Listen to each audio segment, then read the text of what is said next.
नमस्कार। आज हम एक ऐसे महान कवि संत के जीवन और उनकी विरासत को समझने की कोशिश करेंगे जिनकी कलम से निकले शब्दों ने सदियों से भारत की आध्यात्मिक चेतना को शक्ल दिया है। जी हाँ, हम बात कर रहे हैं गोस्वामी तुलसीदास की। तो इस सफर में हम क्या क्या देखेंगे? हम उनके जीवन की शुरुआत से लेकर उनके संघर्षों को समझेंगे, फिर ज्ञान और भक्ति के रास्ते पर चलेंगे और देखेंगे कि कैसे उन्होंने एक ऐसी साहित्यिक विरासत छोड़ी जो आज भी अमर है। चलिए, तो सबसे पहले ये जानते हैं कि तुलसीदास किस समय में थे, उनका दौर कैसा था, ताकि उनके जीवन को सही संदर्भ में समझ सकें। उनका जीवन 91 साल का था, 1532 से लेकर 1623 तक।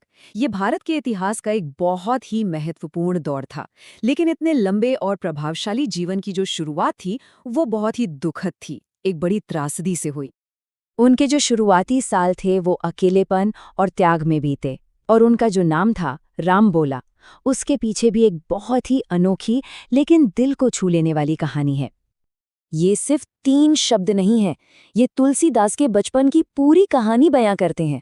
सोचिए, एक ऐसा बच्चा जिसे जन्म के कुछ ही समय बाद माँ का प्यार भी नसीब नहीं हुआ और पिता ने भी उसे छोड़ दिया, तो उनके जीवन का आरंभ इसी गहरे अकेलेपन के साथ हुआ।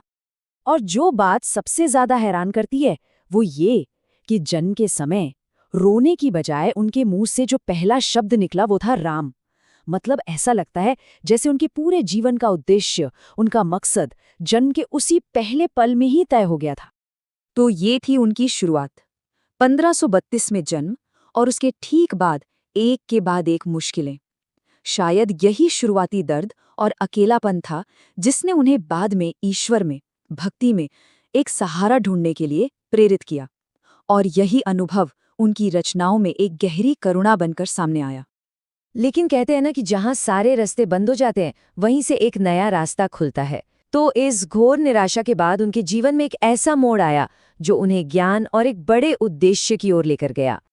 और यहीं से सब कुछ बदल गया। संत नरहरि दास ने उन्हें न सिर्फ पाला पोसा बल्कि उन्हें राम भक्ति का मार्ग भी दिखाया। और ज्ञान की इसी खोज में वो काशी पहुंचे, जहां उन्होंने वेदों, पुराणों, दर्शन, ज्योतिष, इन सब का गहरा अध्ययन किया। तो एक त्यागा हुआ बालक अब एक प्रकांड विद्वान बनने की राह पर था। तो अब देखते हैं कि इस गहरी ज्ञान और अटूट भक्ति ने मिलकर कैसे उस साहित्य को जन्म दिया जो हमेशा के लिए अमर हो गया।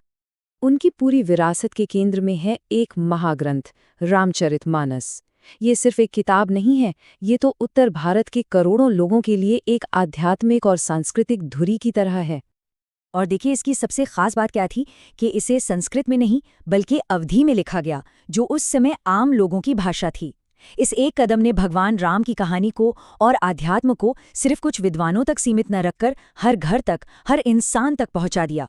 ये एक बहुत बड़ी क्रांति थी। लेकिन उनकी कलम सिर्फ रामचरितमानस पर ही नहीं रुकी। उन्होंने विनय पत्रिका, कवितावली, दोहावली जैसी कई और महान रचनाएं भी की। और हाँ, हनुमान चालीसा, जो आज शायद भारत की सबसे लोकप्रिय स्तुतियों में से एक है, वो भी उन्हीं की देन है। और ये बात उनकी भाषाई निपुणता को दिखाती है। रामचरितमानस के लिए उन्होंने अवधी को चुना, तो वहीं कवितावली के लिए ब्रज भाषा का इस्तेमाल किया। इससे पता चलता है कि वो सिर्फ एक महान भक्त ही नहीं बल्कि भाषा और काव्य के भी एक अद्भुत शिल्पी थे। और अब आखिर में चलिए ये समझते हैं कि उनका जीवन कैसे पूरा हुआ और क्यों उनकी विरासत आज सैकड़ों साल बाद भी उतनी ही प्रासंगिक और जीवित है।